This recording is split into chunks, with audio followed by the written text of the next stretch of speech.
मैं फ़कीर अजम तो अमीर हरम, मैं फ़कीर अजम तेरे गुनौर ये लब, तेरे गुनौर ये लब, मैं तलब ही तलब तो आता ही आता, तू कुजा मन कुजा, तू कुजा मन कुजा, तू कुजा मन कुजा, तू कुजा मन कुजा। इल्हाम है जामा तेरा, इल्हाम है जामा तेरा, कुरआन इमामा है तेरा, मिंबर तेरा अर्शे बरी, या रहमतल लिल आलमीन, तू कुजा मन कुजा, तू कुजा मन कुजा, तू कुजा मन कुजा, तू कुजा मन कुजा। तू हकीकत है मैं सिर्फ एहसास हूँ,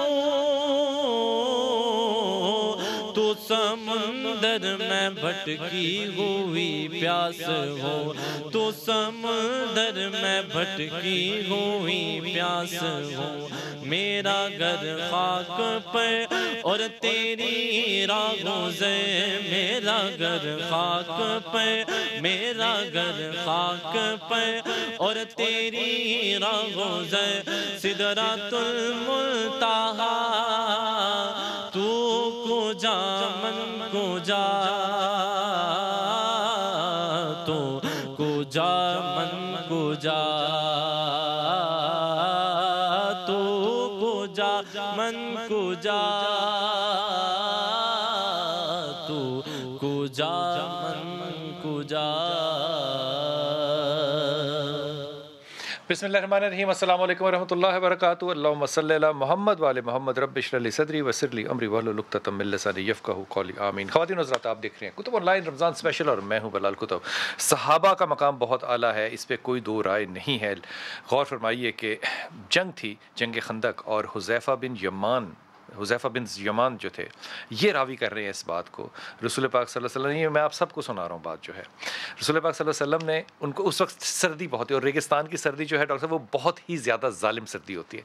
रसूल पाक सल्लल्लाहु अलैहि वसल्लम ने खड़े होकर कहा कि कौन वो शख्स है जो कि इस वक्त जो पार जाएगा और वहाँ से जाके जासूसी करके मेरे लिए लाएगा, और उसका इनाम यह है कि वो जन्नत में मेरे साथ होगा। ऐलान किया, आना चाहिए था, कोई नहीं आया। हदीस सुना रहा हूँ, कोई नहीं आया। रसूल पाक सल्लल्लाहु अलैहि वसल्लम ने दोबारा ऐलान किया, है कोई शख्स जो वहाँ जाके जासूसी करे और मुझे बताया आकर के वो दुश्मन क्या कर रहे हैं, वो इनाम के तौर पे जन्नत में मेरे घर के साथ होगा।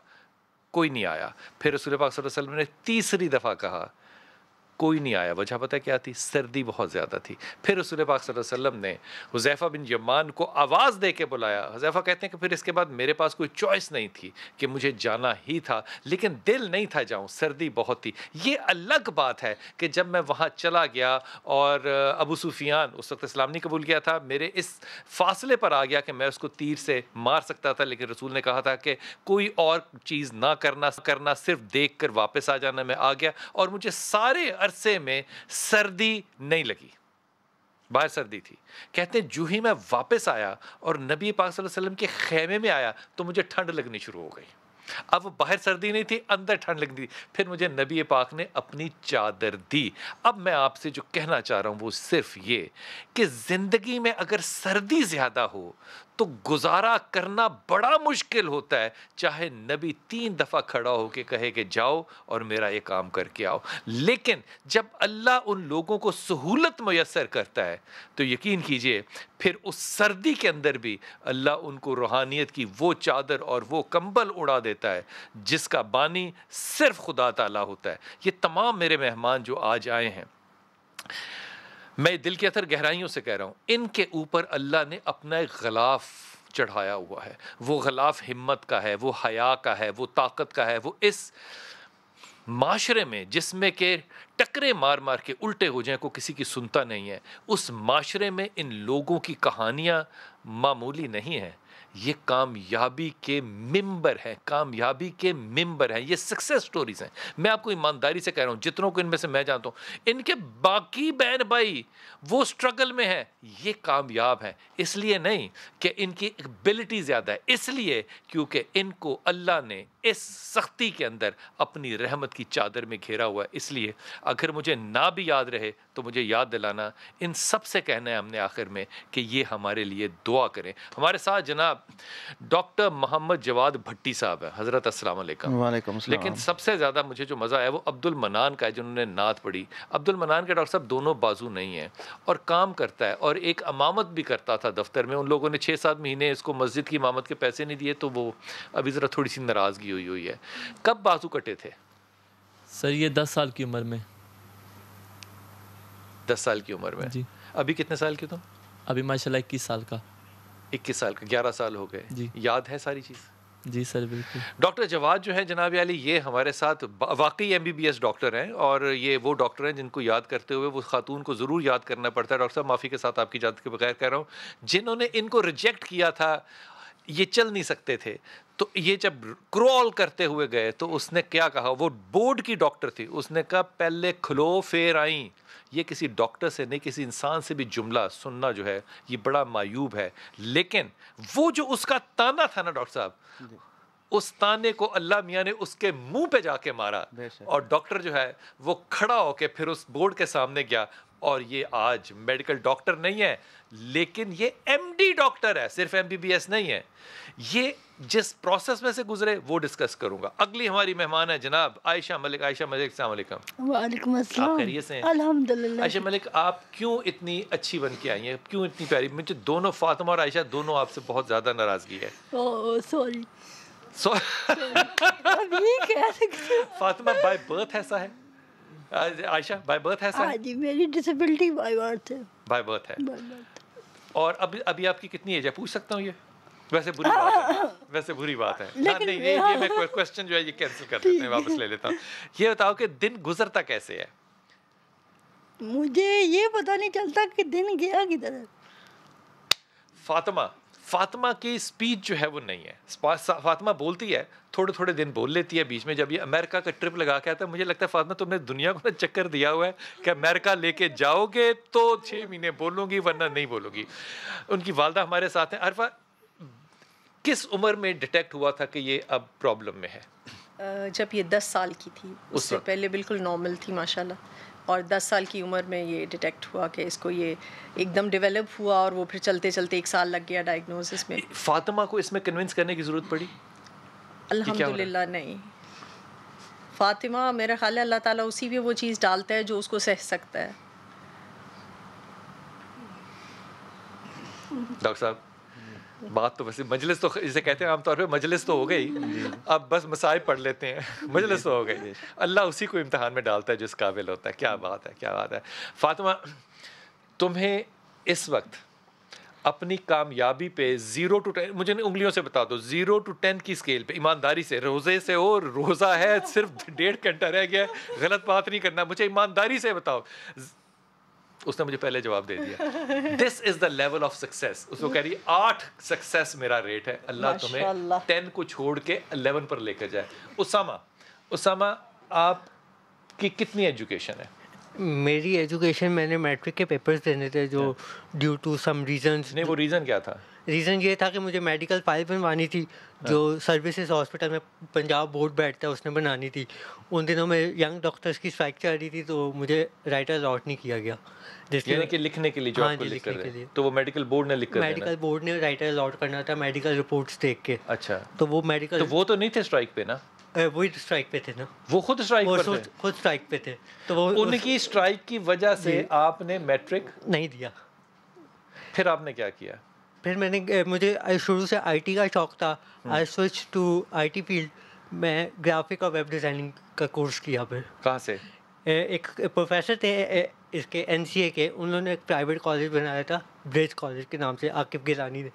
वहाँ से मैंने किया, फिर वहाँ पे मैंने 2 साल पढ़ाया भी। तो पढ़ाया भी ग्राफिक डिज़ाइन, ग्राफिक और वेब डिज़ाइनिंग। और फिर अब क्या करते हो? अब मैं डिफरेंट सेलिब्रिटीज, सोशल मीडिया, उनके सोशल मीडिया सेलिब्रिटी से क्या मतलब?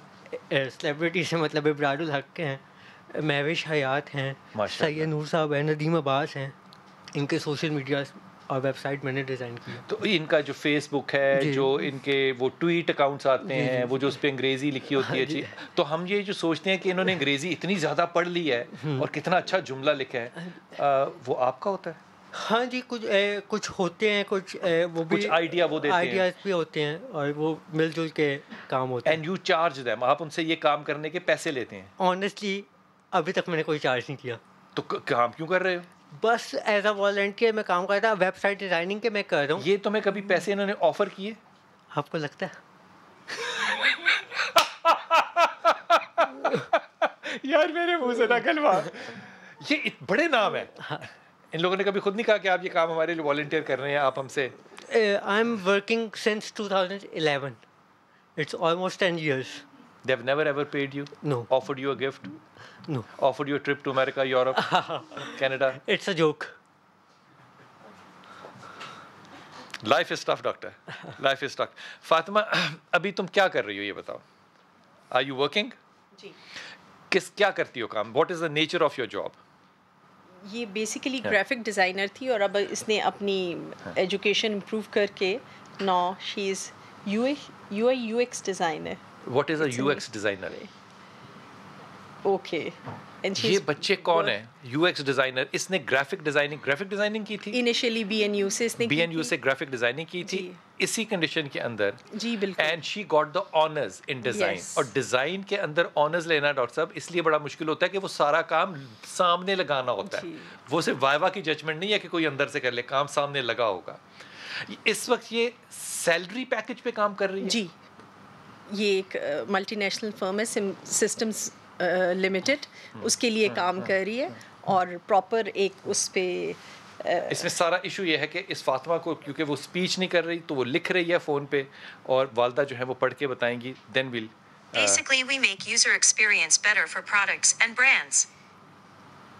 यूजर एक्सपीरियंस बेटर फॉर ये प्रोडक्ट्स। इसने जो ऐप इस्तेमाल किया है, इसने ये है कि आप इस पे टाइप करें और वो आगे से खातून कोई है, पता नहीं महरम है कि ना महरम है, वो अंग्रेजी में बोलती है आगे से, ऐसा ही है ना? तो आप यूजर्स के प्रोडक्ट को जी अपलिफ्ट करते हैं, जी बिल्कुल ऐसे ही कर रहे हैं जी। तो ये आइडिया की गेम है सारी, जी आइडियाज की गेम जी, है। बिल्कुल। तो ये आइडियाज आपके दिमाग में आते हैं। अब ये तो नहीं पूछना कहाँ से आते हैं, ये नहीं पूछना। तुम सेटिस्फाइड हो अपने काम से? Fatma is basically very hardworking or non-compromising for anything. She's a perfectionist by nature, even अपने काम में भी। तो ये कोई अच्छी बात तो नहीं है। सभी कोई अच्छी बात तो ये लोगों के लिए तकलीफ बनाती होगी ना। Fatima, are you happy with the work that you are doing? तुम खुश हो? ये बात We meet new people, and we experience their issues. She said we meet new, हम नए लोगों नए को लोगों से मिलते हैं और नए नए नए तजर्बे एक्सपीरियंसेस करते हैं। जिंदगी में सीखते नए हैं। लोगों को मिलने में तुम्हें कोई डिफिकल्टी आती है? नहीं। उनको इसको समझने में थोड़ा सा टाइम लगता है, क्योंकि हमने ज़िंदगी का एक रूल रखा हुआ है कि दूसरे को हमारी ज़रूरत है, उसको हमें समझना चाहिए। हम तो उसको अपना बेस्ट दे ही रहे हैं। ये लिख So- रही है अभी बताओ। Sometimes they panic, not me. Sometimes they panic and not me. मैं अब तुमसे बात नहीं कर रहा। वो कह रही है दूसरे लोग जो आते हैं, जो मिलते हैं, वो पैनिक कर जाते हैं कि फातिमा से बात करें, मुझे कोई प्रॉब्लम नहीं है। ये लेवल ऑफ कॉन्फिडेंस ना कोई माँ दे सकता है ना बाप दे सकता है। ये लेवल ऑफ कॉन्फिडेंस डॉक्टर साहब सिर्फ अल्लाह ताला ही दे सकता है। आयशा, तुम बहुत ज़्यादा सोशल मीडिया पे इन हो, तुम्हारे को 25-26 मुझे क्लिप रोज़ के मिलते हैं। पहले तो तुम ये बाज आओ, इतने क्लिप्स नहीं भेजने चाहिए। उसके बाद तुम लोगों के लिए सामान इकट्ठा करके इस कोविड में लोगों को दे रही हो। बिल्कुल बिल्कुल। फातिमा, ये आयशा, ये बात मेरी समझ में नहीं आ रही। सर जी अभी जैसे आप अच्छे लोग अपने घरों में बैठे हैं डर के, वो किसी के लिए कुछ नहीं करना चाहते, लोग पैसे इकट्ठे करके अपने पेट में रखना चाहते हैं। तुम व्हीलचेयर पे बैठ के लोगों के लिए बाहर निकल के काम कर रही हो, क्यों? शायद आपको याद होगा हमारा पहला शो जब हुआ था मुझे कुतुब कुछ याद नहीं है इस कुछ बात के याद बाद, नहीं है, जिंदगी में फाउंटेन सब कुछ भूल गया हूँ। फाउंटेन हाउस में जो हुआ था, फाउंटेन हाउस में हम जब मिले थे सर जी, जब मैंने घर से कदम निकाला था ना, तो मैंने अल्लाह से 3 वादे किए थे कि एक तो अल्लाह पाक मुझे किसी का मोहताज ना करे, ये तो अल्लाह की तरफ से, और इसका आज तक मैंने अल्लाह से गिला नहीं किया क्योंकि मैं खुद को ब्लेस्ड समझती हूँ। मैंने कभी खुद को किसी से कमतर नहीं समझा। सेकंड, जो हर्डल मैंने देखी थी ना लाइफ में, मैंने अल्लाह से कहा था मैंने उन्हीं चीज़ों पे काम करना है। वाह। और तीसरा कि मेरा अल्लाह मुझे उस टाइम मौत दे जब मैं कोई एक बड़ी अचीवमेंट इस बच्चों के लिए कर जाऊँ। मसलन क्या अचीवमेंट करना चाहते हैं? मतलब कोई एक ज़िंदगी का काम ऐसा हो जाए जो कल को वो मुझे याद करे कि ये वो बंदी करके गई थी। इस टाइम बहुत से इश्यूज है स्पेशल वुमेन के लिए, जिनके स्पेशल के होने अलग इश्यूज हैं, वुमेन के होने अलग इश्यूज हैं। फातिमा, ऐसा ही है? बहुत बड़े हाँ? इश्यूज हैं। और फिर औरत ऊपर से काबिल हो तो और ही मुसीबत है। और ही मुसीबत है, ऊपर से यही है। खूबसूरत हो, वो उससे भी बड़ी मुसीबत। तो ये अल्लाह भला करे कोरोना का। ये बात दोबारा से आप हंसना बंद करें। ठीक हो गया, ठीक हो गया। एक वो काबिल हो और ऊपर से खूबसूरत खूबसूरत हो तो और मुसीबत और मुसीबत है। फातिमा, वाकई मसाइल आते हैं बीइंग अ ब्यूटीफुल लेडी? मसाइल आते हैं? और लिख रही है, टाइप कर रही है। हाँ। मुसीबत ये नहीं है कि वो लिख रही है, मुसीबत ये है कि वो आगे से जो औरत है वो अंग्रेजी में वो बोलती भी है। अंग्रेजी में बोलती हाँ। है। वाह। Yes, people try to flirt. They do? They do. Ayesha? But only just time pass. ये एक बहुत बड़ी रियलिटी है और एक पेनफुल थिंग है।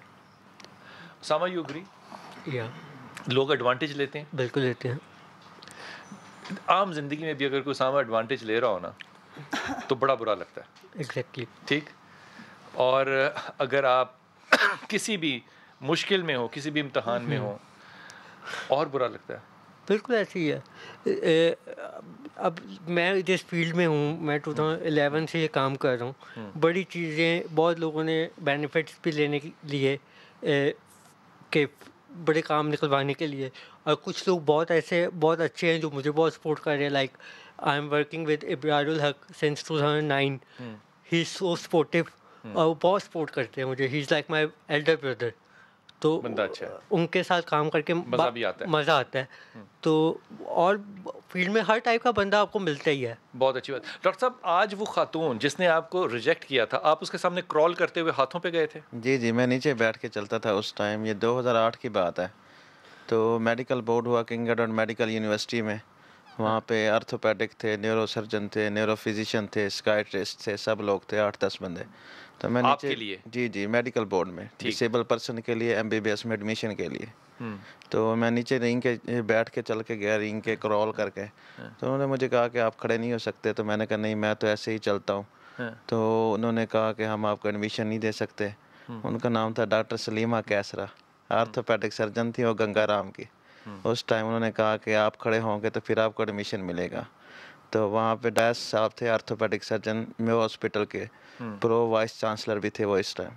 तो उस टाइम उन्होंने कहा कि आप मेरे पास आ जाओ मेयो हॉस्पिटल में, तो मैं आपको चेक करके बता सकता हूँ कि आप खड़े हो सकते हो कि नहीं। तो फिर मैं उनके पास गया मेयो हॉस्पिटल में।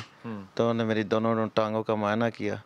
तो उन्होंने फिर मुझे कहा कि आपके 6 ऑपरेशन होंगे, तो आप 6 ऑपरेशन अगर करवा सकते हैं तो फिर आप जो है खड़े हो जाएंगे, फिर आपको अगले साल एडमिशन मिलेगा। मैट्रिक और FSC कैसे किया था? मैट्रिक में जो है और FSC में, मैट्रिक तक तो ये था कि भाई जो है वो बाइक पे बिठा के ले जाते थे, उठा के फिर क्लासरूम में बिठा देते थे, फिर वापसी पे ऐसे उठा के फिर बाइक पे वापस ले आते थे। डॉक्टर साहब, जब आपकी सर्जरीज हो रही थी तो उस पर कॉस्ट भी तो आती होगी? जी जी। वो कैसे आती थी, वो क्या करते हैं? उसमें ये था कि मैंने जो है वो निश्तर हॉस्पिटल है मुल्तान में, उसके प्रोफेसर हैं डॉक्टर कामरान सालिक साहब। तो उनसे मुलाकात की तो उन्होंने मुझे चेकअप किया मुल्तान में। तो उन्होंने मुझे कहा कि आप जो है खड़ा होना चाहते हैं, आपका एडमिशन हो जाएगा। मुझे खुशी है कि आपने इतनी हिम्मत की है, आपने इतनी मेहनत की है एक डिसेबिलिटी के बावजूद कि आप रींग के चलते हैं। तो उन्होंने मुझे कहा कि आप निश्तर हॉस्पिटल में आ जाएं, वहाँ पे आपको बेड भी फ्री, आपकी मेडिसिन भी मैं अफोर्ड करूँगा और आपके ऑपरेशन भी मैं फ्री करूँगा। इसी सारे प्रोसेस के दरमियान में कोई हादसा भी हुआ था ज़िंदगी में? हादसा ये हुआ था कि जो है ना, बस मेरी अम्मी की डेथ हो गई थी इसी प्रोसेस में? जी जी, इसी प्रोसेस के वो आपको दरमियान। डॉक्टर बनता नहीं देख सके? नहीं, वो नहीं देख सकी। ज़मीन क्यों बेची थी आप लोगों ने? ज़मीन वो कुछ अब्बू के पास थी ज़मीन, उन्होंने फिर बेच के, कुछ ज़ाहिर बात है हॉस्पिटल में रहने के खाने पीने के अखराजात तो होते हैं ना, तो फिर वो अब्बू ने जो है वो। वालिद हयात हैं? जी जी, वालिद हयात हैं, वालिद साहब हयात हैं। पहले और अब में लोगों के रद्द अमल में क्या फ़र्क है? अब तो सर ज़मीन आसमान का फ़र्क है। पहले रींग के चलते थे हाँ। और लोग जो है रिश्तेदार है वो कहते थे कि ये तो माजूर है, ये तो कुछ भी नहीं कर सकता। अब आपके पास इलाज के लिए आते हैं? अब लोग हमारे पास क्या इलाज के लिए आते हैं। बात है, क्या बात है, क्या बात है, क्या बात है। सबसे ज़्यादा जो माजी में देखो तो कौन सी तल्ख हकीकत है जो आती है याद? बस सर लोगों के रवैये हैं जो यानी कि याद आते हैं, कि अपने भी और पराए भी। रवैये याद आते हैं से मुराद? यानी कि लोगों की बातें उस कंडीशन में हम होते हैं कि लोग जो है देखते हैं। हालांकि लोगों को अप्रिशिएट करना चाहिए कि यार एक बंदा इस कंडीशन में इतनी मेहनत कर रहा है, पढ़ रहा है, स्टडी कर रहा है, ये जो काम भी कर रहा है, लेकिन लोग कहते हैं कि ये तो डिसेबल है, ये कुछ नहीं कर सकता, ये तो कुछ फैमिली के लिए भी नहीं कर सकता, अपने लिए भी नहीं कर सकता। तो ये चीज़ें जो है वो इंसान को हर्ट करती हैं। डॉक्टर साहब शादी कर ली? नहीं सर, अभी नहीं शादी। तलाश कर रहे हैं रिश्ता? जी सर, रिश्ता तलाश। कैसा चाहिए रिश्ता आपको? रिश्ता सर हम चाहते हैं कि शरीफ हो, अच्छे लोग हों, पढ़े लिखे हों, बस। जी सर, बस बस। इंशाल्लाह ताला। वक्फा लेते हैं, वापस आते हैं।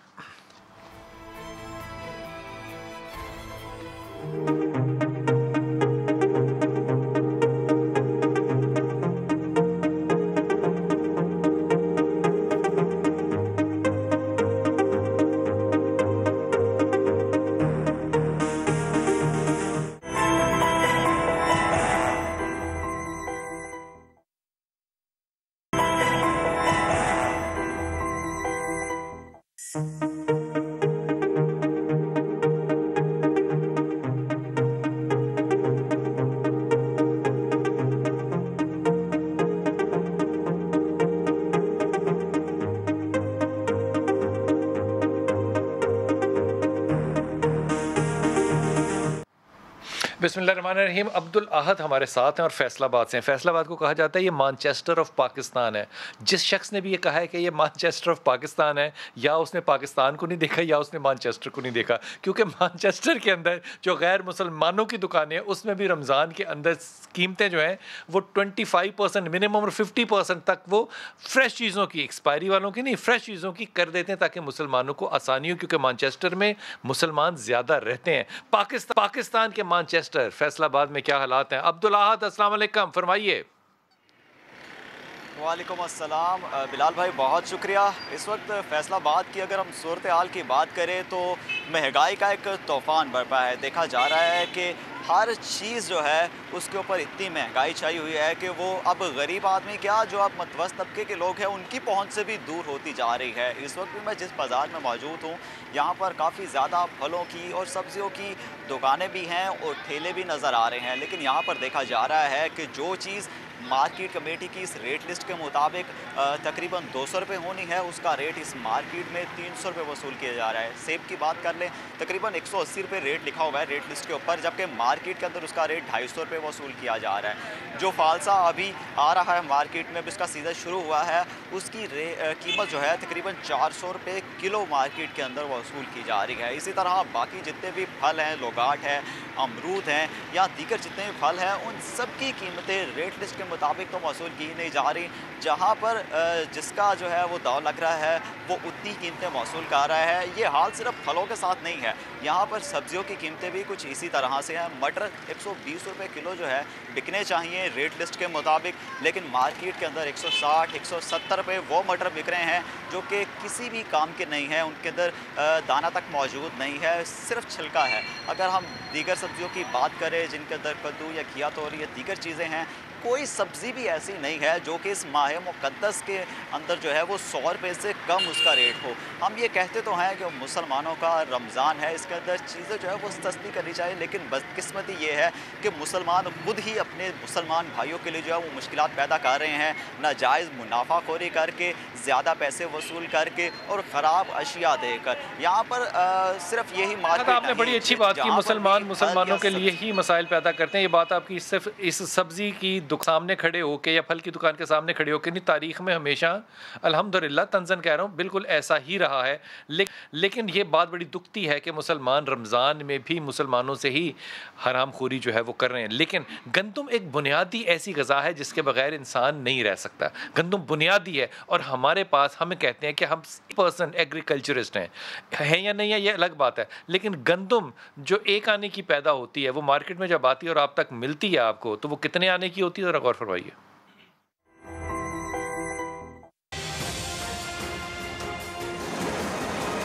मेहनत किसी की, लेकिन सारा नफा कोई और ले उड़ता है, और वो है खेत से गंदम किसानों से खरीदने वाला मिडिल मैन।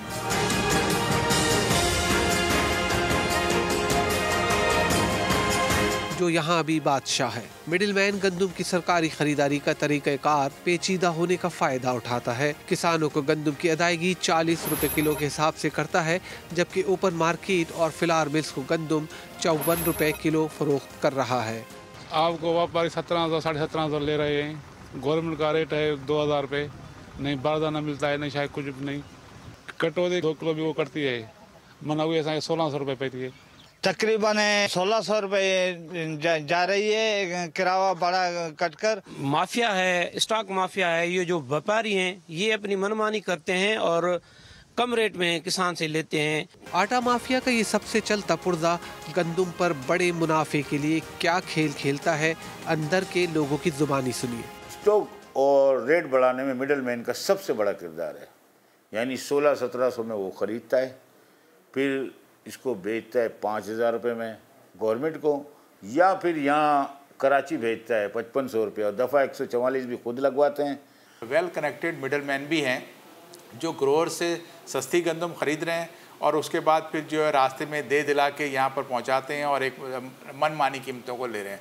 गंदम की कीमत में इजाफे का एक सबब खेत से शहर पहुंचने तक के रास्ते में महकमा खुराक, पुलिस और दीगर इदारों की रिश्वत सतानी भी है। मगर मिडिलमैन ट्रांसपोर्ट के साथ राशि अफसरों की मुट्ठियां गर्म करने का हिसाब भी खूब बराबर करता है। ब्रोकर का 1 किलो पर कम से कम मुनाफा 10 रुपये और अक्सर औकात इससे भी ज़्यादा होता है। 500 रुपये ये आज के रेट, मैंने 100 kg का रेट है, उस पर ग्राइंडिंग के कम से कम 5, ग्राइंडिंग ट्रांसपोर्टेशन के कम से कम इनके ऊपर 5 रुपये तक खर्चा आ जाता है।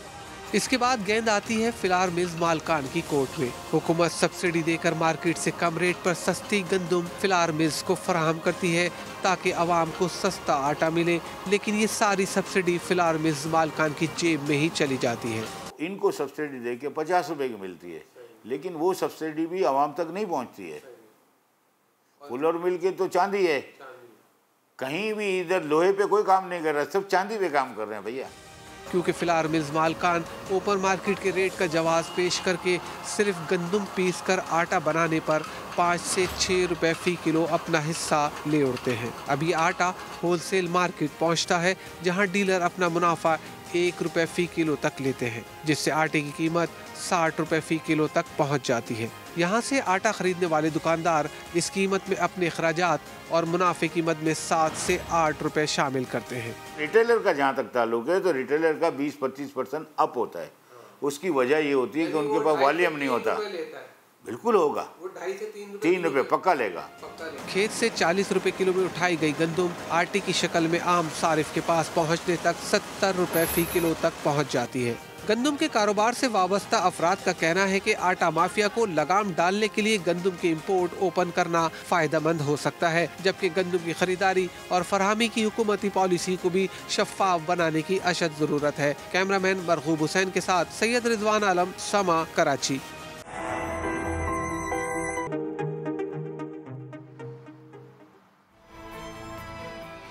बिस्मिल्लाहिर्रहमानिर्रहीम। फातिमा, आप इस बात का ना बड़ी संजीदगी से मुझे जवाब देना। जिस मुल्क में गंदम जो है वो सही ना मिल रही हो, जिसमें फल जो है, सब्ज़ी जो है वो हम ब्लैक कर रहे हो, जिसमें मास्क ब्लैक कर रहे हो, जिसमें हम ऑक्सीजन ब्लैक कर रहे हो, इन सारे माशरे में जिसमें मैं और आप ज़िंदा हैं, इस माशरे से तुम्हारी क्या उम्मीद है? ये माशरा क्या करे तुम्हारे लिए? Kerry, I want people to give us space to grow emotionally, physically. Why are we so underestimated? Just because I lose my voice does not mean that I am less than others. इसका उर्दू तर्जुमा? इसका उर्दू तर्जुमा ये है कि लोग क्यों हमें, इसके उर्दू तर्जुमे तो एक्चुअली सिर्फ 5 उंगलियां उठानी चाहिए थी, लेकिन बहरहाल हम कर देते हैं इसके उर्दू तर्जुमा कि हमें आप जज्बाती तौर पे ग्रो करने का मौका दें, इमोशनली ग्रो करने का मौका दें, फिजिकली ग्रो करने का। हम कम क्यों हैं? आपके पास अकल नहीं है, मेरे पास अकल है, आपके पास ज़ुबान है, मेरे पास ज़ुबान नहीं। भाई बहुत सी लोगों ने, अल्लाह ने आपको नेमतें दी हैं, हमें नहीं दी। जो हमें दी हैं वो आपको नहीं दी। आप हमें मौका दें ग्रो करने का। आरिफा, लोग मौका नहीं देते? नहीं, लोग मौका नहीं देते, बल्कि आपके रास्ते में बहुत सी रोड़े अटकाते हैं। शायद उन्हें लगता है कि आप आगे ना निकल जाएं। उन्हें अपनी इनसिक्योरिटीज़ होती हैं, मेरा ख्याल है, और उन्हें लगता है कि क्योंकि ये लोग फोकस्ड होते हैं ना, इन लोगों का फोकस बहुत स्ट्रांग होता है। फातिमा ने ज़िंदगी में ब्रेक थ्रू कैसे लिया कि मैं करूं? ये डिप्रेस क्यों नहीं हुई? फातिमा मेरा ख्याल है माशाल्लाह कुछ ज़्यादा ही ब्लेस्ड है, अल्हम्दुलिल्लाह। फातिमा को शुरू से बहुत ज़्यादा स्ट्रॉन्ग फैमिली की सपोर्ट थी। उसके बाद फैमिली के साथ साथ इसे फ्रेंड्स की, इसे सोसाइटी की बहुत स्ट्रॉन्ग सपोर्ट थी। और फातिमा कह रही है कि मेरा ख्याल है यूएस से जाने का जो एक्सपोजर है, इसकी आपको, अगर आप मुझे टाइम दें तो मैं आपको छोटी सी कहानी बताऊं कि फातिमा को तो हम एज ए नॉर्मल बच्चा शुरू से ट्रीट करते हैं जब से इसकी ये प्रॉब्लम भी हुई, और फैमिली अल्हम्दुलिल्लाह इज़ एक्सट्रीमली सपोर्टिव। उसके साथ साथ आप देखिए कि हमारी एक फैमिली, जब इसका पता चला कि यहाँ कहीं ट्रीटमेंट नहीं है और यूएस में ये चीज़ डायग्नोस्ड है, तो हमारी एक बहुत क्लोज़ फैमिली फ्रेंड्स हैं डॉक्टर अब्बास साहब और उनकी बेगम कैरन, जो अंग्रेज़ हैं। आप सोचें, उन्होंने इसके लिए सब कुछ अरेंज किया, वहाँ अपॉइंटमेंट्स डॉक्टर्स अरेंज किए, फिर ख़ुद लेके जाते थे, लेके आते थे। फातिमा के इतने स्ट्रॉन्ग होने में मेरा ख्याल है अमेरिका का बहुत बड़ा हाथ है। एक्सपोजर हुआ, एक्सपोजर से इसको ये पता चला कि इसकी भी ज़िंदगी है, और ये तो सोसाइटी की सबसे इम्पोर्टेंट चीज़ है। ये कितनी दफ़ा जा चुकी है अमेरिका? 10 to 15 टाइम्स में, ऑलमोस्ट एवरी ईयर 10-15 दफ़ा जा चुकी है जी, ऑलमोस्ट। और वहाँ जाके इसको पता चला कि फ़्लाइट में सबसे पहले इसको बिठाया जाता है और इसको पहले निकाला जाता है। और मैंने सुना है कि इसके वालिदैन जो है वो इसकी इस एबिलिटी से नाजायज़ फ़ायदा उठाते हुए इसको व्हील चेयर पर बैठा के जबकि वॉक कर सकती है, तो ये सबसे पहले जहाज़ में घुस जाते हैं। ये बात सच है? जी, ये बिल्कुल ठीक है, आप इसे कह सकते हैं, मगर क्योंकि ये इसको एडवांटेज है, हाँ। क्योंकि आपको पता है बाहर के एयरपोर्ट्स बहुत बड़े हैं, इतना डिस्टेंस सबके लिए बड़े होते हैं, लेकिन माँ बाप को एडवांटेज लेते हुए खुद भी कुछ ख्याल करना चाहिए कि बच्चे को एडवांटेज दें। माँ बाप एडवांटेज ले रहे हैं। आप ये देखिए कि वहाँ 1000 की लाइन में भी सबसे पहले डिफरेंटली एबल्ड लोगों को प्लेन पे जाने की इजाज़त होती है और सबसे पहले उन्हें ऑफलोड करते हैं। हालांकि पाकिस्तान में सबसे पहले उनको मतलब इन करके सबसे लास्ट में इवन फातिमा ने हमारे साथ उम्रा किया था, और फातिमा ने उम्रे में हमें गाइड किया था जब हम गलत जगह पे, गलत टर्मिनल पे पहुंच गए थे। शी टोल्ड अस कि एक्चुअली सही टर्मिनल क्या है। हमने भी कोई बेइज्जती महसूस नहीं की। डॉक्टर साहब, लोगों से क्या एक्सपेक्ट करते हो? लोगों से ये एक्सपेक्ट करता हूँ कि हाँ, अगर डिसेबल या स्पेशल बच्चों को आप प्रॉपर अटेंशन या प्रॉपर टाइम देंगे तो दे कैन डू बेटर। जो टाइम नहीं दिया जाता, बहुत बच्चे इसकी वजह से भी बैक चले जाते हैं। हम लोगों को तो सबसे ज़्यादा ज़िंदगी में किसने हेल्प किया? माय फादर, अब्बा ने। हाँ, अभी मैं एक छोटा सा बताता हूँ। मुझे नॉर्मल स्कूल में एडमिशन नहीं मिल रहा था कि आप स्पेशल बच्चों के स्कूल में जाएं, बट मैं स्पेशल बच्चों के स्कूल में जाता था। मेरा मेंटली तो आई एम ओके, तो मुझे वहाँ पे स्टिफ पढ़ते थे, तो मैं ज़्यादा डिस्टर्ब हो रहा था। डिविजनल पब्लिक मतलब झटके पड़ते हाँ जी, ठीक। Divisional public school mall town था, मैंने वहाँ पे एडमिशन दिया, तो सब बोर्ड ने मुझे रिजेक्ट कर दिया कि आप नहीं जा सकते। लेकिन मेरे प्रिंसिपल थे जिन्होंने only because of my confidence उन्होंने मुझे एडमिशन दिया, और वहाँ से मैं 9th तक गया उस स्कूल में। उसमें भी बड़े इश्यूज आए, बड़े टीचर्स थी। एक नईमा मैं टीचर थी जिन्होंने कहा कि जी आप एक नॉर्मल स्कूल में नहीं चल सकते, उन्होंने मुझे फेल करके स्कूल से निकाल भी दिया। तो ये बड़े इश्यूज आते हैं। अगर आप ऐसे बच्चों को सपोर्ट नहीं करेंगे तो वो ज़्यादा डिस्टर्ब हो जाएंगे। तो मेरा सोसाइटी से यही है कि आप सपोर्ट करें ताकि ऐसे बच्चे और आगे आएँ और काम कर सकें। आयशा, ज़िंदगी में किस शख्स ने आपको सपोर्ट नहीं किया जिससे आपकी एक्सपेक्टेशन थी? ज़्यादा हो जाएगा। हाँ, ज़्यादा हो जाएगा, ज़्यादा हो जाएगा, काउंटलेस। मतलब मैं आपको एक छोटी सी चीज़ बताती हूँ। एक स्पेशल वुमन होने के नाते हमारे इश्यूज दुगने चुगने हो जाते हैं। ऐसा ही है ना इस सोसाइटी में। अब मैं हूँ व्हील चेयर यूज़र, मेरे ऑटोमेटिकली ज़्यादा हो जाते हैं। फातिमा जैसे कि चाल लेती हैं, इनको कहीं भी लेके जाया जा सकता है, ठीक हो गया। अब आप आ जाए अपनी सोसाइटी में, कौन सी ऐसी चीज़ है जो स्पेशल पर्सन के लिए? ट्रांसपोर्ट नहीं, बिल्डिंग्स नहीं, क्या चीज़ है? मस्जिद नहीं, कोई चीज़, कमर्शियल बिल्डिंग नहीं, रोड साइड फुटपाथ नहीं, बैंक, स्कूल, कॉलेज, थी स्कूल नहीं, मैं काउंट नहीं कर सकती उंगलियों पे, ठीक है। जगह जगह पे मैंने धरने दिए, हर चीज़ के लिए धरने दिए। आपने तो मेरे कप्तान के कदमों पे चल रही हो। मैं कहती हूँ स्पीडो के। हाँ, स्पीडो किसके लिए आई है? हमारे लिए आई थी ना, हमें बिठाया ही नहीं जाता। मैं रोड पे कड़ी धूपों में खड़ी रही हूँ। स्पीडो जो है ये लाहौर की ट्रांसपोर्ट नई सर्विस है जिसमें के शहबाज शरीफ साहब ने शुरू की थी। वो हो सकता है होते तो कुछ हो सकता था, अल्लाह आलम, लेकिन उसमें आप लोग नहीं चढ़ सकते स्पीडो में। उस वक्त भी नहीं था बिल्कुल। मैं ये जब स्टार्ट हुई तो जो लिफ्टें शिफ्टें सारी लगी होती है वो किसके लिए होती है? उनको ट्रेन नहीं है। जब आपने अब मतलब कि आप हमें बच्चा तो ना समझे, क्या चाइना में ऐसी बसें होती? आयशा कहती है आप हमें बच्चा तो ना समझे। क्या हाँ? चाइना में ऐसी बसें होती हैं? नहीं। उनके बच्चा सामने आया, बटन क्लिक किया, रैम बार। हाँ। यहाँ पे रैम 4 बंदे उठा के लाते हैं। हाँ। उन्हें लगानी नहीं आती, फिर हाँ। वो लगाते, फिर वो हमें उठाते, वो कहते भाई निकलो। इससे अच्छा पेशेंट आपको ट्रस्ट करते हैं? जी करते हैं। कभी किसी पेशेंट ने कहा कि नहीं मैं नहीं आपसे इलाज कराऊंगा? नहीं, पेशेंट तो हम पे ट्रस्ट करते हैं, सारी बात उनको पता है कि प्रोफेशनल है। हमने एक प्रोफेशनल डिग्री ली हुई है, MBBS किया हुआ और MD भी मैंने किया हुआ है। तो लोग फिर जाहिर बात है ट्रस्ट। तो MD करने तक का जो सफ़र है इसमें सबसे ज़्यादा खुशी का लम्हा कौन सा है? खुशी का लम्हा ये है कि जब मैंने MBBS फाइनल ईयर कंप्लीट किया ना, तो उस वक्त मेरे लिए सबसे ज़्यादा खुशी का लम्हा था कि चलो अल्हम्दुलिल्लाह मैंने जो है अल्लाह ताला के शुक्र से, अल्लाह ताला की मेहरबानी से और माँ बाप से मैंने चलो एक जो है स्टेप MBBS वाला MBBS तो मैंने कंप्लीट किया और एक प्रोफेशनल डिग्री मैंने हासिल कर। एक वक्फे में जाऊंगा और जनाब नमाज के बाद आपके साथ हाजिर होंगे। और ये कामयाब कहानियाँ जो है ना, ये माशरे की तस्वीरें हैं, ये माशरे की तस्वीरें हैं, सब माशरे की तस्वीरें हैं। इस माशरे में जहाँ पे कि लोग मौत को बेचते हैं, मुझे यकीन है इस बात का कि अगर अल्लाह आज ये कह दे ना ऊंची आवाज़ में कि कल क़यामत है, यकीन कीजिए कि ये बाज़ार जहाँ कफन बिकते हैं वो भी ब्लैक होने लग जाएंगे कि कल क़यामत है। इस माशरे में ये लोग इस माशरे से डिमांड क्या कर रहे हैं? Emotional strength. बस इंसाफ कीजिए, इनको भी मौका दीजिए और कुछ नहीं। लेकिन ये जो इनकी रिक्वायरमेंट है, ये मेरी भी रिक्वायरमेंट है, ये सामने जो मेरे बच्चा बैठा है ये इसकी भी रिक्वायरमेंट है। ये माशरा इन बच्चों के लिए कुछ करे या ना करे, ये बच्चे इस माशरे में क्या कर रहे हैं, वापस आती है।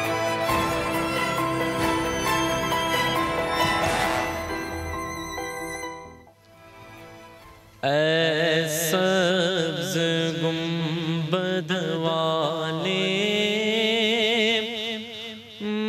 मंजूर दुआ कहना, जब वक्त नज़ा आए दीदार अता कहना, जब वक्त नज़ा आए दीदार अता कहना। मैं कब्र अंधेरी में घबराऊंगा जब तन्हा, इमदाद मेरी करने आ जाना मेरे आका, इमदाद मेरी करने आ जाना मेरे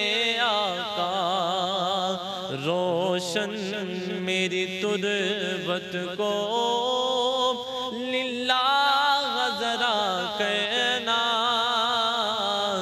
जब वक्त नज़ाए दीदार आता कहना, जब वक्त नज़ाए दीदार आता कहना। ऐ नूरे खुदा के आँखों में समा जाना, या दर पे बुला लेना, या ख्वाब में आ जाना, या दर पे बुला लेना, या ख्वाब में आ जाना। ऐ पर्दनशी दिल के पर्दे में रहा कहना, जब वक्त नज़ाए दीदार आता कहना, जब वक्त नज़ाए दीदार आता कहना। अब्दुल मन्नान, आपकी जो भी फुटेज चल रही थी, इसमें कोई दुकान है जिसके बाहर आपने अपना ठेला लगाया हुआ है या आपने अपना सामान रखा हुआ है? आप क्या काम कर रहे हो ये? जी जी, रमज़ान से पहले मैं कर रहा था। अच्छा। उसके बाद मैंने बंद कर दिया। क्यों?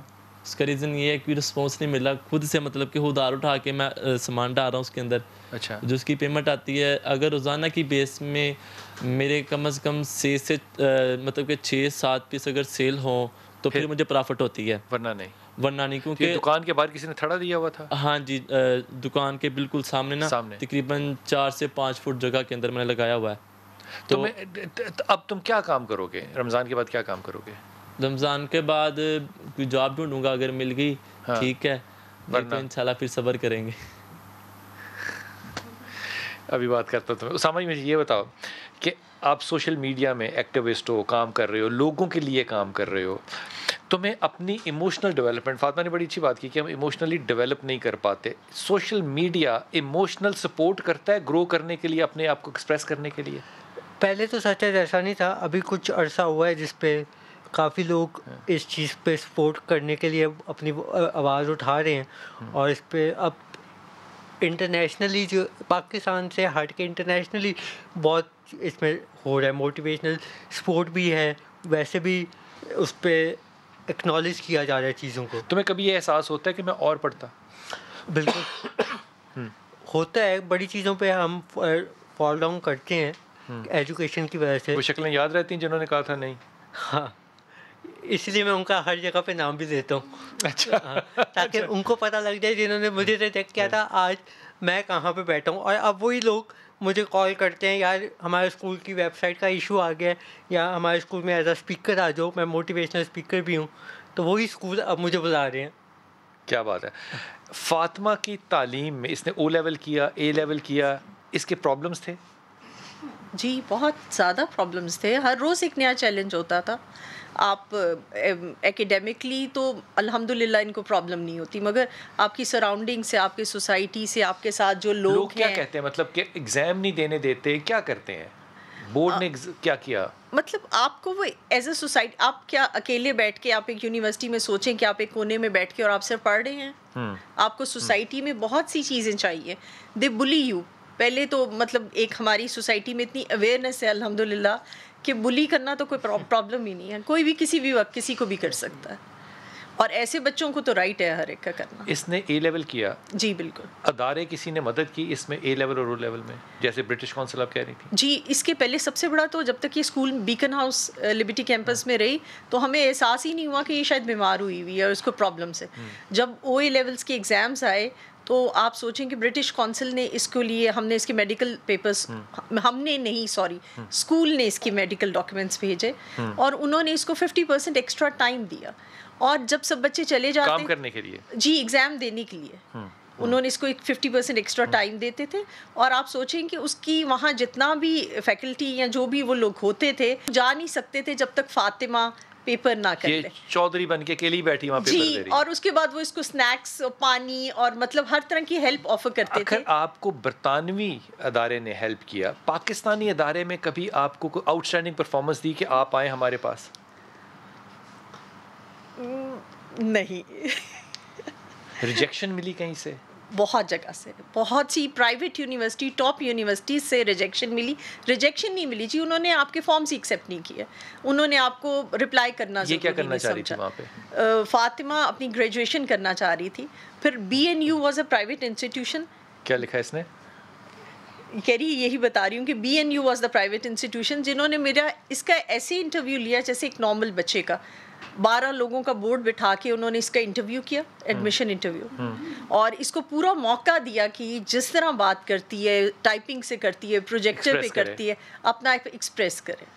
और बाकी लोगों से ज़्यादा इसको आप सोचें अगर ये O लेवल्स ना करती तो यूनिवर्सिटी कैसे जाती, और यूनिवर्सिटी ना जाती तो ये आज अपनी जॉब पे कैसे होती।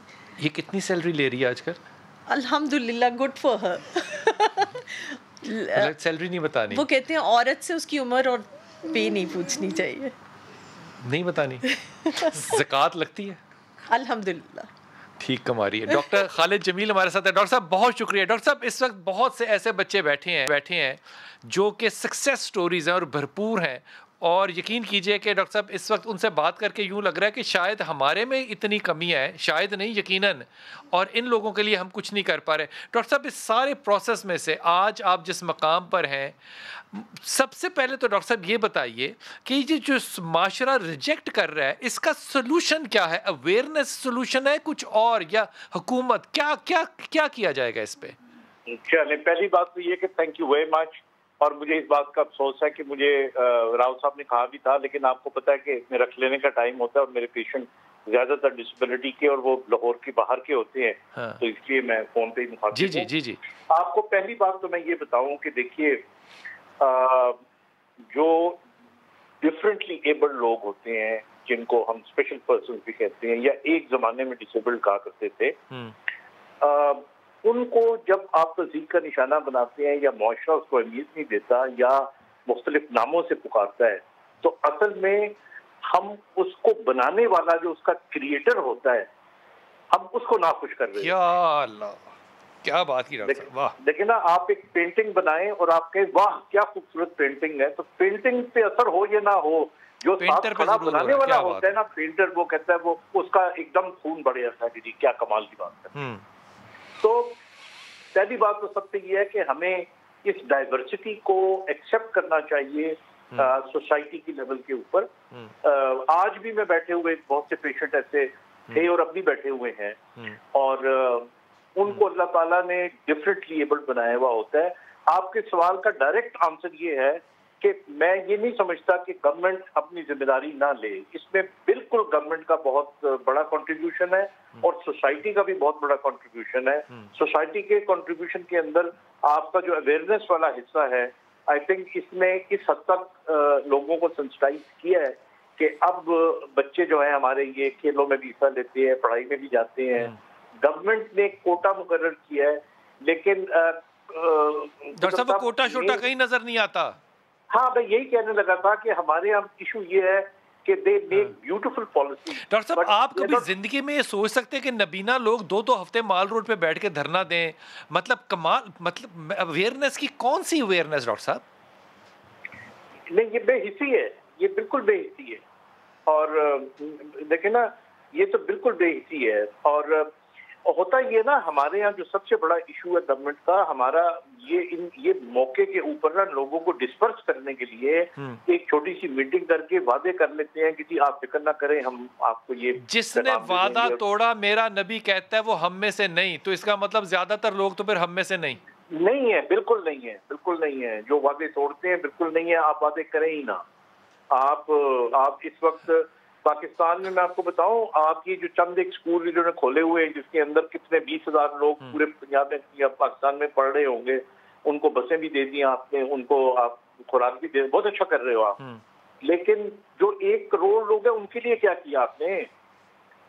You see, the government needs to look at them. They have to make a policy. पता नहीं डॉक्टर साहब, मैं आपके इस बात को सिर्फ दुआ ही समझ सकता हूँ, दुआ ही कर सकते हैं। रो रो के 10 साल से मैं तो कहता हूँ पता नहीं हशर हो गया। डॉक्टर साहब बहुत शुक्रिया, बहुत शुक्रिया। आयशा, ईमानदारी से कह रहा हूँ तुम्हें, मैं बिल्कुल नहीं कह रहा हूँ, तुमने हंसना भी नहीं है इस बात पे बिल्कुल। इसके बाद यही बात फातिमा मैंने आपसे करनी है। आप दोनों लड़कियाँ, जो मैं अभी तस्वीरें आपकी देख रहा था वहाँ पे जो चल रही हैं, अगर आप मॉडलिंग भी करना शुरू कर दें तो आपका तो बड़ा इन है ना। मतलब फिर आपको पता ही नहीं है क्या अच्छा काम नहीं है? बहुत अच्छा काम। I am also model. What? Yes. मैं 4 दफा कर चुकी हूँ मॉडलिंग और राव साहब को मैंने वीडियोस भेजी हैं। हमें क्यों नहीं बताया उसने? फातिमा, अगर ये ऑफर हो कहीं से, will you accept it? लोगों के पेजेस के लिए करती है थोड़ी, लोगों के पेजेस के लिए। मगर फातिमा की ज़िंदगी का एक बहुत बड़ा पर्पस जो है ना, वो डिफरेंटली एबल के लिए अवेयरनेस क्रिएट करना और आवाज़ उठाना, खाली अवेयरनेस नहीं। फातिमा ने जब अपना थीसिस किया था तो उस वक्त भी, क्योंकि आप जब इन चैलेंजेस को फेस करते हैं तो फिर आपको इनसे बहुत अवेयरनेस। क्या प्लान क्या करती है फातिमा, तुम क्या करना चाहती हो? फातिमा इस वक्त एक इंस्टाग्राम पे फातिमा हसन ऑफिशियल के नाम से एक इसका ब्लॉग है और वो ये रन कर रही है और उसमें फातिमा कहती है मैं तो अपनी ज़िंदगी गुजार रही हूँ, शायद मैं सपोर्टिव भी है, मेरी सपोर्ट भी है, मैं ख़ुद भी चल रही हूँ, मगर जो ऐसे लोग जिनके लिए कुछ नहीं है ज़िंदगी में और वो घरों में बिल्कुल बंद होके बैठ के हैं, देखिए हम हर वक्त हुकूमत का इंतज़ार नहीं कर सकते। हुकूमत जब करेगी तब करेगी। Please as a individual request है हमारी, जिस तरह हम फातिमा को डॉक्टर अब्बास और कैरन ने सपोर्ट किया, अगर वो इसकी डायग्नोसिस ना करवाते, इसकी अमेरिका में उस वक्त ट्रीटमेंट ना होती तो फातिमा फिर आज कहाँ होती?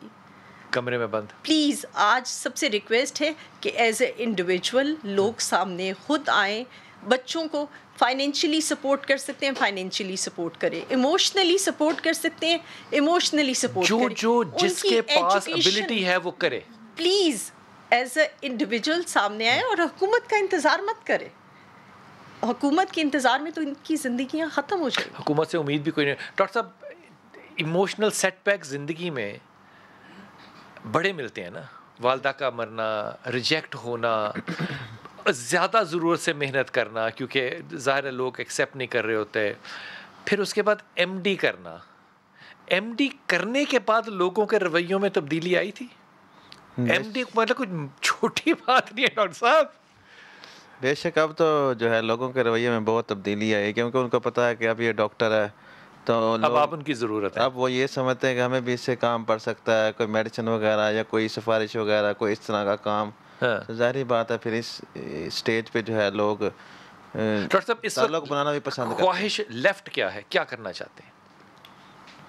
बस जो है अब फ्यूचर में यही प्लान है कि कोई एनजीओ बनाए स्पेशल पर्सन्स के लिए, जिसमें जो है कंबाइन कोई इसी तरह के लोग हों स्पेशल पर्सन। आपको पता है एनजीओ बनाने के लिए इंसान को ना सर के बल उल्टा खड़ा होना पड़ता है, इतना डिफिकल्ट प्रोसेस है एनजीओ बनाना। बेशक वो तो ऐसा ही है, बहुत मुश्किल प्रोसेस। Totally agree. और मैं इसी चीज़ को सेकंड करूँगी कि मुझे लगता है जितनी को पाकिस्तान में एनजीओ है ना, शायद ही अब्रॉड में इतनी एनजीओ होगी। हर बंदे ने अपनी 1.5 इंच की मस्जिद बनाई हुई है और इश्यूज वहाँ के वहाँ हैं।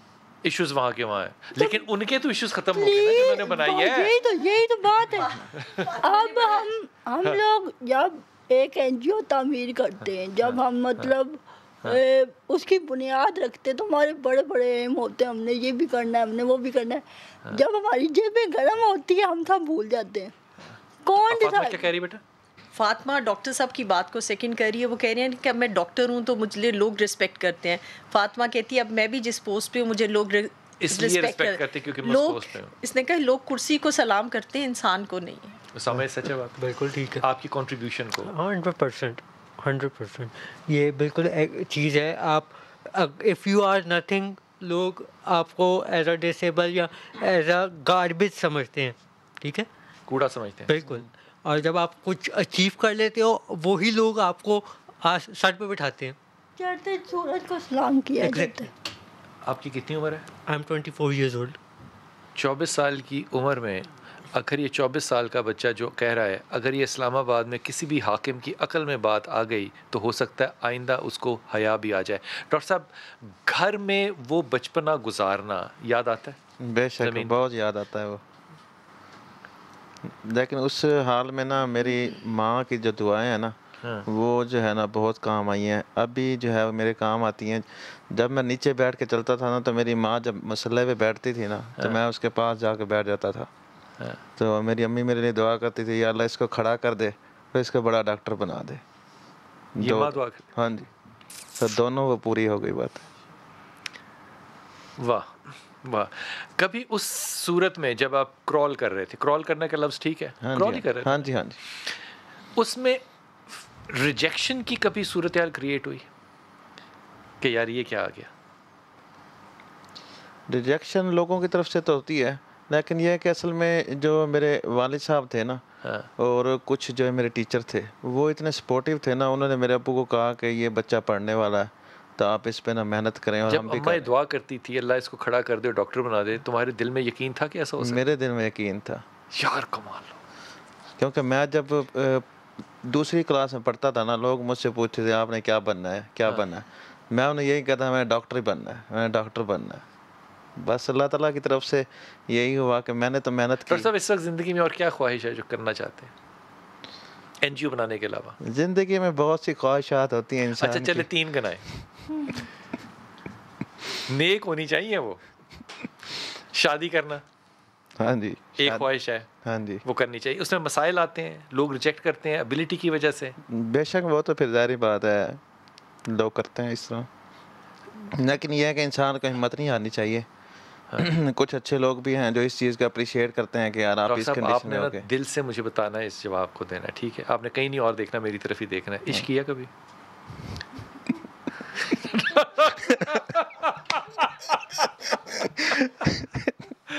अच्छा चलो, मैं नाम नहीं पूछता, उसने आपको फिर रिजेक्ट क्यों किया? इश्क जो है वो तो हर इंसान अपनी ज़िंदगी में कभी नहीं, ना हर कभी इंसान करता नहीं, ही। आपने हमें नहीं इसमें धकेलना। हाँ, नाकाम क्यों हुआ? हाँ जी, बस वो जो है ना फैमिली इश्यूज थे, इसलिए जो है ना। आपकी तरफ से या उनकी तरफ से भी और हमारी तरफ से भी फैमिली इश्यूज थे? हाँ जी, हाँ, इसलिए। दोबारा करेंगे? नहीं, दोबारा नहीं, काफ़ी हो गई। बस काफ़ी हो गया। अच्छा, मोहब्बत करना जो है ना, ये बड़ा फितरती अमल है, ऐसा है ना? कभी इस पे शर्म आती है कि आप एक्सप्रेस करें किसी से मोहब्बत? छोटा मुंह बड़ी बात, हजूर पाक फातिमा ने उनका रिश्ता भेजा था ना। यार ये बच्ची ने उड़ा के रख दिया। रसूल को सैयदा खतीजा ने रिश्ता भेजा था। आज अगर एक औरत किसी को, एक लेडी किसी को पसंद करती है तो उसको बुराई समझा जाता है, ठीक है? मतलब ओ लड़की ने कह दिया, वो ये लड़की प्यार करती है तो क्यों लड़की नहीं कर सकती?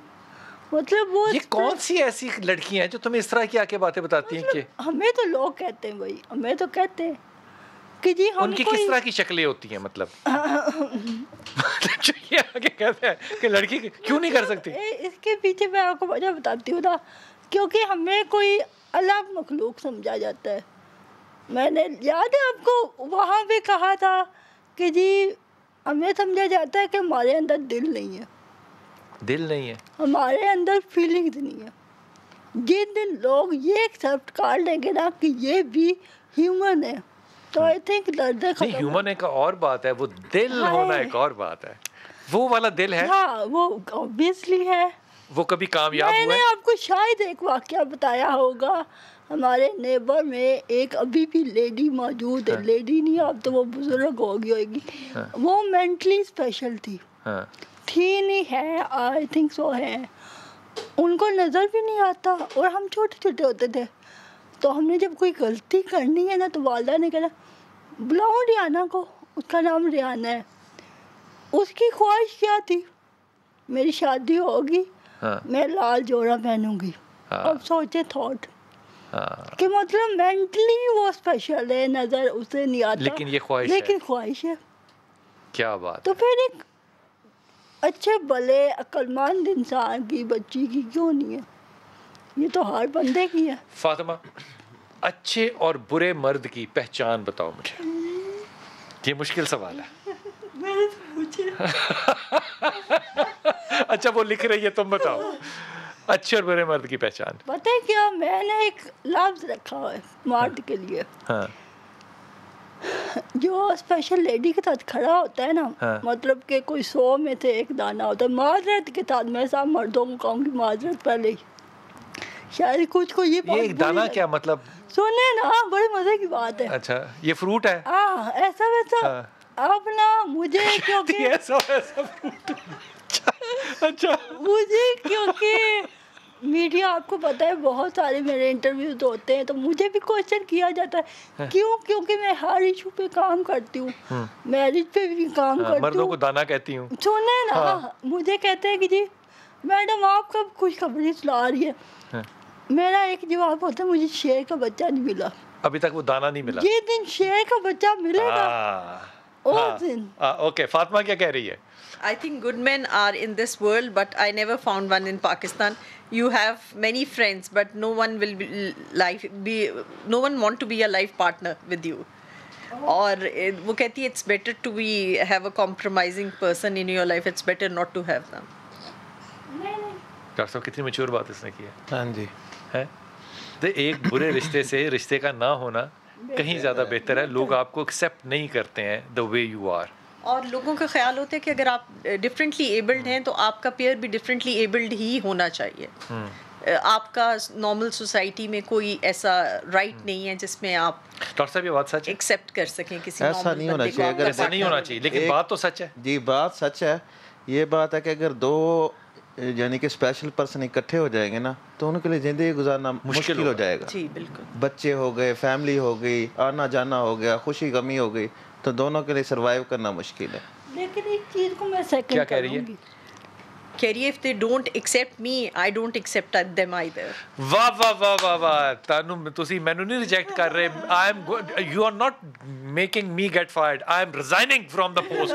Very good, well done. इस काबिल नहीं कि इसकी जिंदगी में ऐड हो। फातिमा अपने पाँव पे अपनी गर्दन सीधी, जो मर्द का बच्चा जो दाना होगा 100 में से वो एक आ जाएगा, ठीक है ना? उसामा, प्लान करते हो शादी करना? बिल्कुल यार, इतने कॉन्फिडेंस से तूने कह दिया बिल्कुल। मतलब कुछ तो एक सेकंड दे सोचने के लिए। नहीं, इसके लिए मुझे सोचने की जरूरत नहीं है। शादी करनी है? हाँ, पक्की बात है? पक्की बात है। कोई मतलब है फोन शोन? वो आपको शो के बाद बताऊंगा।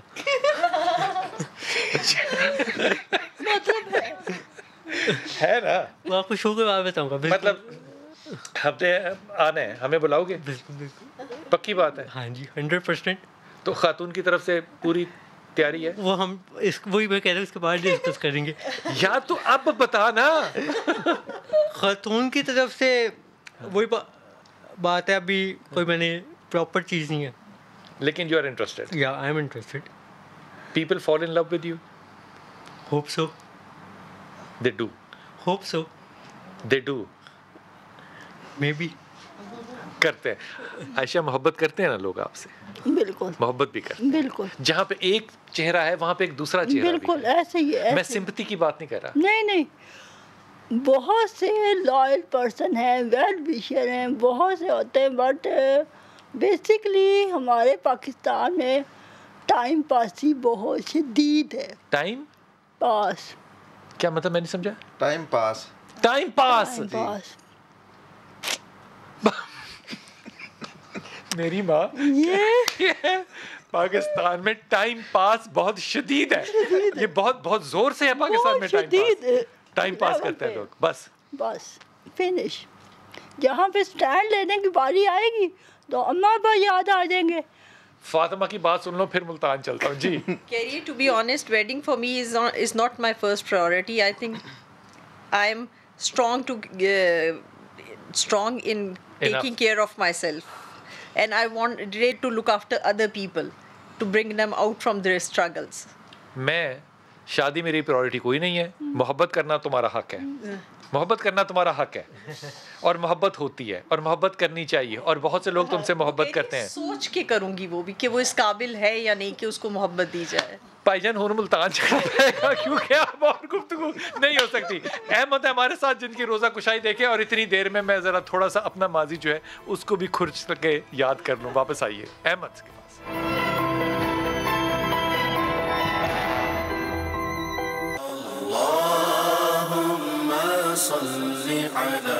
माह सयाम में नेकियां समेटने में बच्चे भी बड़ों से कम नहीं।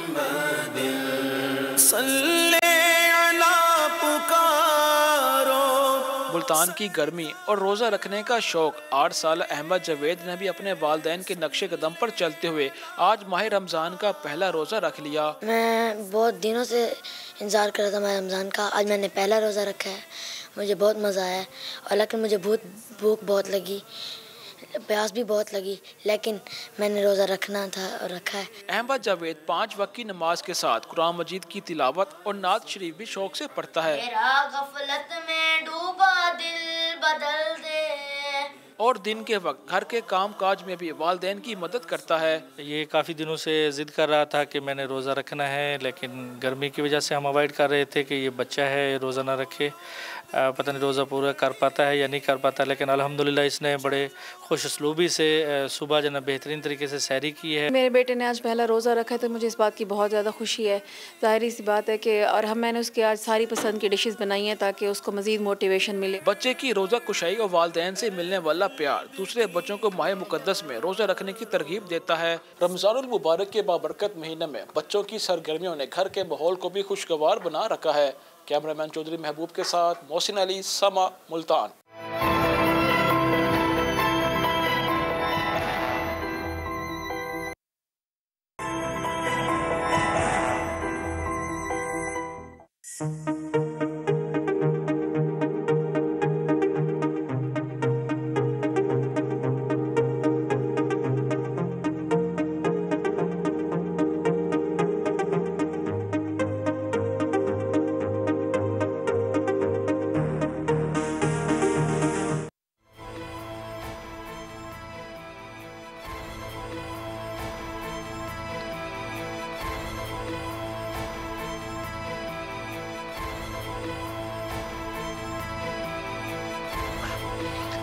ओके जनाब अली, रोज़ा सब ने खोल लिया और एक दूसरे की सारी हेल्प के साथ, लेकिन अब एक पैगाम जो आखिरी किसी ने भी देना है वो ये है कि आप जो भी चाहते हैं, ये कैमरा आपके पास 15-15 सेकंड है, आप बताइए कि आप क्या चाहते हैं इस सारी दुनिया को कहना।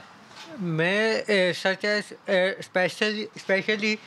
स्पेशल लोगों से ये कहना चाहता हूँ कि कभी भी अपनी वीकनेस को या अपनी कमज़ोरी को अपने ऊपर हावी ना करें।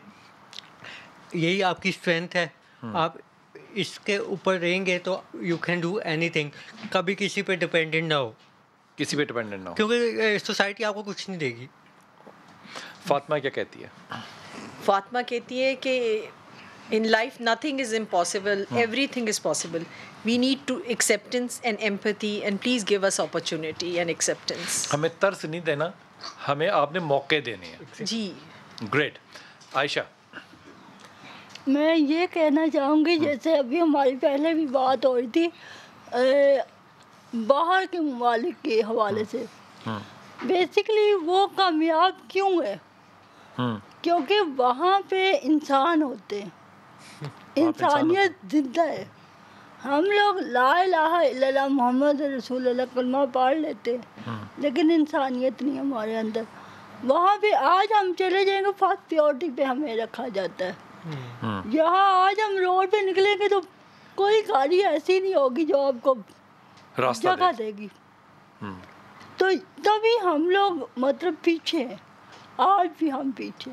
तो प्लीज़ आप लोग इस चीज़ को एक्सेप्ट करें और आगे बढ़ने का मौका दें। डॉक्टर साहब, मेरा ख़ास पैगाम आज के दिन के हवाले से ये है कि जो स्पेशल पर्सन, स्पेशल लोग घर में हैं, उन सब को चाहिए कि हिम्मत नहीं हारनी चाहिए। अपना एक ज़िंदगी का मकसद बनाएं, अल्लाह ताला को भी याद रखें, नमाज भी पढ़ें, बाकी चीज़ें भी करें, लेकिन जो ज़िंदगी का मकसद बनाए उसके ऊपर जो है अमल पैरा हो। और जो स्पेशल लोग हैं, उनके जो पेरेंट्स हैं, उनको भी चाहिए कि वो उन बच्चों का साथ दें, ताकि यह कि वो भी बच्चे मेहनत करके अपने माँ बाप के जो है सहारे के साथ ज़िंदगी में जो है आगे बढ़ सकें और अपना एक मकाम पैदा कर सकें। और आखिरी बात यह है कि हिम्मत मर्दा मदद खुदा, बहुत अच्छी बात की। इसमें सबसे ज़्यादा अहम बात जो है ना वो ये कि जहाँ भी आप ममालिक में देखिए, जो कि आयशा कह रही है, फ़ातिमा कह रही है कि हमें मौके दें, ये मौके जो हैं ये लोगों ने नहीं, ये बुनियादी तौर पे हुकूमत का काम होता है कि वो उनको मौके फराहम करती है। अगर हुकूमत जो है वो ज़िंदा हो और हुकूमत के अंदर हया हो और हुकूमत के अंदर गैरत हो, तो मैं कहता हूँ फिर यही काम हो सकता है। इसमें कलमा पढ़ना बहुत ज़रूरी है, लेकिन कलमे की वजह से अगर आपके अंदर फ़र्क नहीं आ सकता तो आपको दोबारा सोचना चाहिए। बिस्मिल्लाह। ज़मीं मैली नहीं होती, ज़मन मैला नहीं होता। ज़मीं मैली नहीं होती, ज़मन मैला नहीं होता। मोहम्मद के गुलामों का कफन मैला नहीं होता। मोहम्मद के गुलामों का कफन मैला नहीं होता। मोहब्बत करने वाले से ये जज्बा है, सुनो लोगों। मोहब्बत करने वाले से ये जज्बा है, सुनो लोगों। ये जिस मन में समा जाए वो मन मैला नहीं होता। ये जिस मन में समा जाए वो मन मैला नहीं होता। मैं नादा तो नहीं फर पर मगर ये दावा है। मैं नादा तो नहीं फर पर मगर ये दावा है। सनाए मुस्तफ़ा करने से फन मैला नहीं होता। सनाए मुस्तफ़ा करने से फन मैला नहीं होता। ज़मीं मैली नहीं होती, ज़मन मैला नहीं होता।